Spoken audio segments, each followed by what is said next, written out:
Garland Jeffries singing about the Cyclone, which is, according to friends of mine, the most vicious roller coaster there is. It may not be the biggest, it may not be the fastest or the tallest, but it caused permanent back injury to a friend of mine. He will not even discuss the Cyclone with me. We welcome Pete Trabucco, who is the author of America's Top Roller Coasters and Amusement Parks. Welcome to the program. Well, thanks for having me. Appreciate it. Thanks for being here. We associate amusement parks with the summertime. We've been doing a So Long Summer show. Sure. Sweet Tea is here, by the way. The missus is here as well. Hello. Hello. Am I saying your name right, by the way? Trabucco. Nice Italian name. Nice Italian boy. I was almost right. I got some Italian. That's in me okay. As well, so.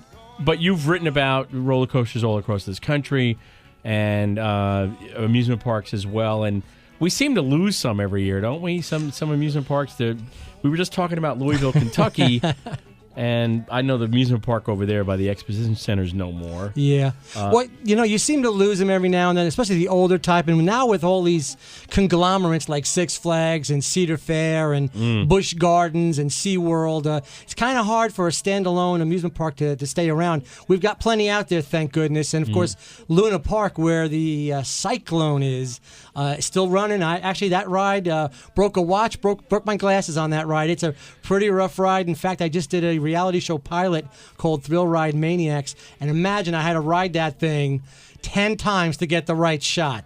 That was a fun experience. Yeah, it doesn't look like much. I mean, now, especially in this era of super coasters, you look at the Cyclone from Surf Avenue and you're thinking, well, that doesn't look that bad. And then you get on it, you're like, oh my God, when it hits that first turn and it throws you, you're not really ever prepared for it, are you? Well, remember, Charles Lindbergh back in 1927 rode that same ride, and he said, quote unquote, it was better than flying. So it must have had something even back then.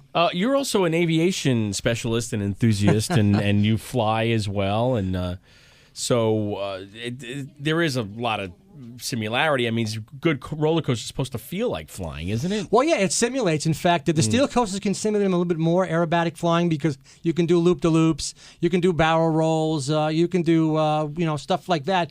Wood coasters, unfortunately, you can't, but it does simulate the feeling you're going to get on an aircraft, and that's one of the things I like about roller coasters. I'm getting older now, so I don't do as much aerobatics as I really want to, and the way to simulate that is go on a ride like Kinder Cow over Six Flags Great Adventure, which goes from 0 to 128 miles an hour in 4.5 seconds. And then straight up 450 feet, straight down 450 feet. Well, kind My of wife's twirls. turning green, by the way. I am. As long as I've known her, I can't get her on an amusement park ride.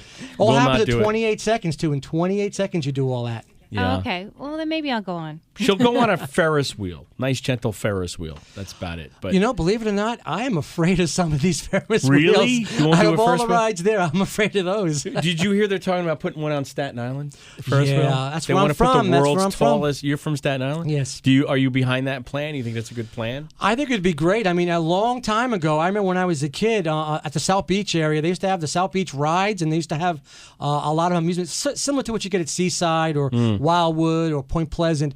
They used to have that there on the island, so it would be great to have something like that again. Right.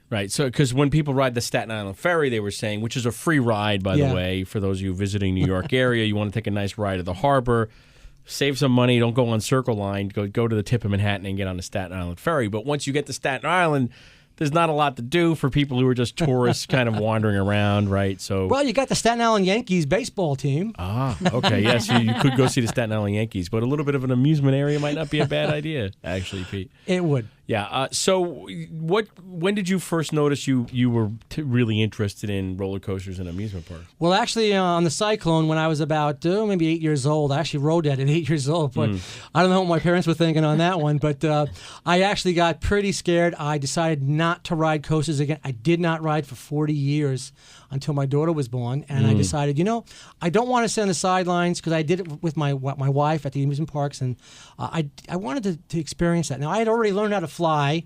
I had already done some pretty crazy stuff in my life, but I had a problem with roller coasters because of the childhood fear.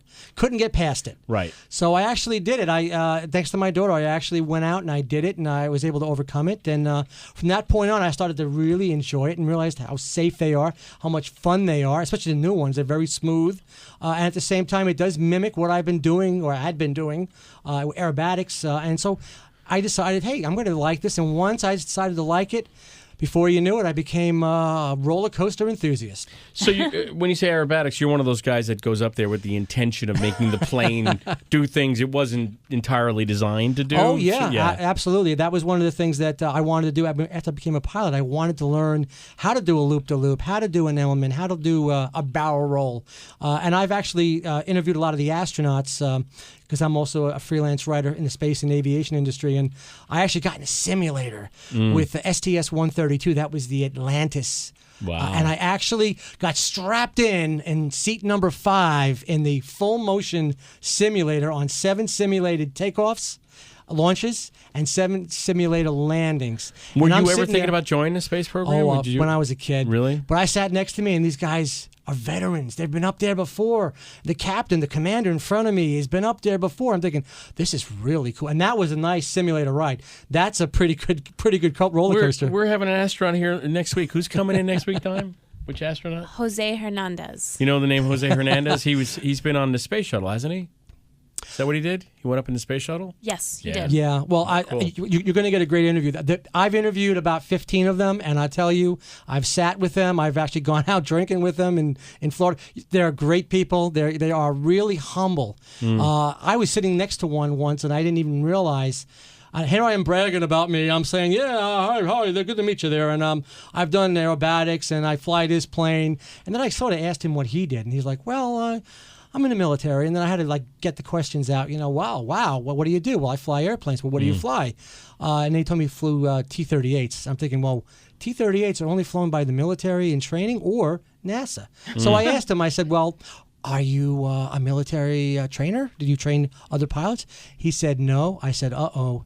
You're an astronaut, aren't you? So you're damn right. I'm a bad astronaut is what I am. He got me good. He got me good. Wow, that's cool. Yeah, I just watched the Right Stuff again the other day. They've been showing it all over TV. It's one of my favorite movies. But yeah, those people that did that were really kind of crazy. I mean, it's some part of them, but also very precise because they all come from a military background. Well, you have two aspects. You've got the pilots who end up being the shuttle commander during the space shuttle, or they become the shuttle pilot. And then you've got your specialists who basically are usually in corporations or companies that, let's say a satellite was going up, that particular satellite, they'd be on the mission to make sure that the satellite went up properly. So you got two different types, but they all have the right stuff. And I mean that wholeheartedly. I've met a lot of them. And I've met some of the 12. I never did meet Neil Armstrong, but they're just a great bunch of people. You're going to have a great time when he comes on the show. We're here with Pete Trabucco, who wrote America's Top Roller Coasters and Amusement Parks. And folks are asking about amusement parks. We have Maltese Mutt on the line who was waiting for Pete to come in to ask him this question. Hey, Maltese Mutt. Hello, Chris. How are you today, my friend? I can't complain, my countryman. You remembered me this time, and you got your lovely wife with you today. Hello, Mrs. P. Hello there. Pleasure to make your acquaintance, my lady. Oh, same here.